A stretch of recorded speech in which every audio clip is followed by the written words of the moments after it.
Order! Order! You are an incorrigible delinquent at times. Behave yourself, man!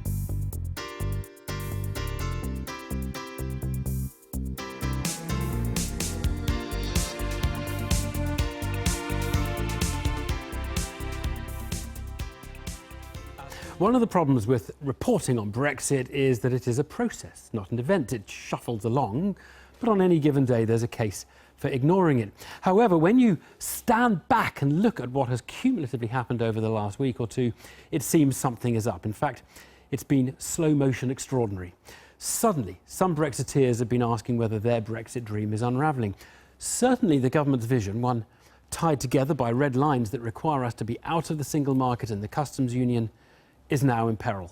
And more significantly, this week may have given us the clearest idea yet as to what actual Brexit will look like as opposed to the government's desired one. It's all come down to our old friend, the Irish border. Having now explored the solutions as to how you can have Brexit with its requirement for a border without actually having a border, this week the government appears to have decided the best policy is simply to defer a decision. But that has a knock-on. It means we enter the world of the backstop, the agreement we reached in December, as the fail-safe solution in the event that nothing else worked for Ireland. The famous backstop was agreed back then after some fraught negotiations involving Theresa May. She was a tough, smart, polite and friendly negotiator. We had a meeting with the group of the European parliamentarians being involved in this, and so we were able to conclude that sufficient progress has been made. It was a breakthrough, but only with the help of some constructive ambiguity. For the EU, the backstop eradicated the Irish border by putting Northern Ireland into a softish Brexit, in a customs union with the EU, and aligning its product regulations with those of the single market. Britain could have a hard Brexit, but with some border in the Irish Sea.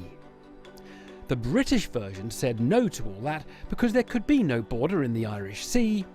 Instead, come the worst, the whole of the UK would be in a customs union and a line. The government now seems ready to accept this softish Brexit backstop for at least several years beyond the transition period. This is why some Brexiteers are getting nervous. Here's Jacob Rees-Mogg in a podcast this week. No, you've got to judge people ultimately by their actions rather than their words. Fine words are well known for not buttering parsnips. And we are not getting our parsnips buttered at the moment. Have you lost faith in the Prime Minister? That would be a harsh way of putting it. But not an inexact way of putting it? No, I'm not going that far. But I have doubts. I have doubts that what she says is still fine, and what she does is not delivering on what she says. And that inevitably raises concerns, and she needs to bring the two together, and the June summit would be an opportunity for her to do that. And the man who ran the Vote Leave campaign, Dominic Cummings, wrote yesterday that the government's strategy had imploded. It now thinks its survival requires surrender. This version of a softish Brexit is no certainty. The UK hasn't asked for it, and more importantly, the EU has always said it won't offer it. But there is an increasingly widespread view that it's the only outcome left.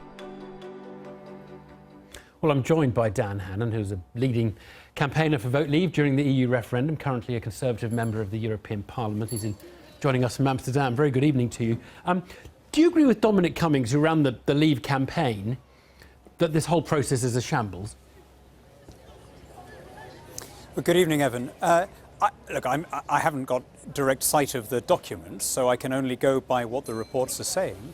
But I think there is still an outcome which allows us to have a phased, gradual withdrawal and recovery of power, which of course is going to leave us with some of the existing arrangements intact. I don't know of anyone who is against having a close relationship with the EU. I don't buy the way you set this item up as a kind of people who want a clean break for the sake of it. I think all supporters of Brexit want to have close Okay. and Well, look, mutually agreeable arrangements. Let me ask you about the backstop, because the current plan, default plan, seems to be, and nothing official, that the British will request that effectively we stay in this backstop of the whole UK in a customs union, aligning its product regulation way beyond the transition period that we've all agreed. Do you think that is likely, and do you think that is acceptable? I don't think it's acceptable. This has been my worry from the beginning, that we would end up in a situation that is worse than either remaining or leaving. Staying in the customs union, giving Brussels total control over our trade with zero input into what that trade is worse than either staying or leaving. We would have done much better to have grabbed a sort of EFTA-type transition. Then at least we'd plainly have our own agriculture back, our own fisheries. So it's not plainly be acceptable. outside the customs I'm union. sorry, So I'm going to push you a little bit. It's not acceptable to you. Do you think it is now likely, or at least likely for a period of some years? I can't answer that because I'm not in the negotiations, but I think the basic problem here is not that no other Brexit was available or that the Prime Minister is kind of going back on what she said or anything like that. The problem is a much more basic one. Parliament has never fundamentally accepted the verdict.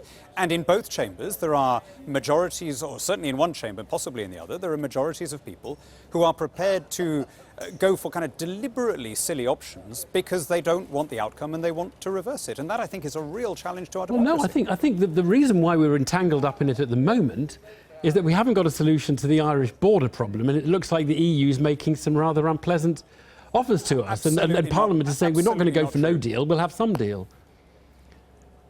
But that is just not right. The EU itself says that joining the customs union doesn't solve the Irish border. We had this conversation before on Newsnight. Turkey is in the customs union, has an extremely closed border with the EU. Switzerland is not and has a much more open border. Switzerland would be a much better place to start. So this is all absolutely bogus, pretending that it's about the Irish border. What it's really about is a majority in Parliament trying to subvert the result. Well, we haven't had a vote, a significant vote against yet. I mean, we've had the meaningful vote in Parliament. We haven't had votes for customs union things yet in the House of Commons. Look, isn't the real truth but here... in Brussels they know that they are negotiating with Parliament rather than just with the government, and that is it's a very, very weak position to be negotiating from, I'm afraid. But look, isn't the real truth of this? This is a shambles because the Conservative Party hasn't decided what it wants to get from Brexit. It could, with the DUP, have a majority in the House of Commons if it could agree on something. It isn't agreed, and well, when did you think about the referendum? It was like 5 years ago. The Conservative Party declared it was going to have a referendum. Here we are. We've got less than a year to Brexit, and you still haven't decided what the heck we're going to do. Now, if that isn't a shambles, I just don't know what is. Well, I just don't think that is fair. The Prime Minister set out very early, first in the Lancaster House speech, then in the Florence speech, the basis of the deal she wanted.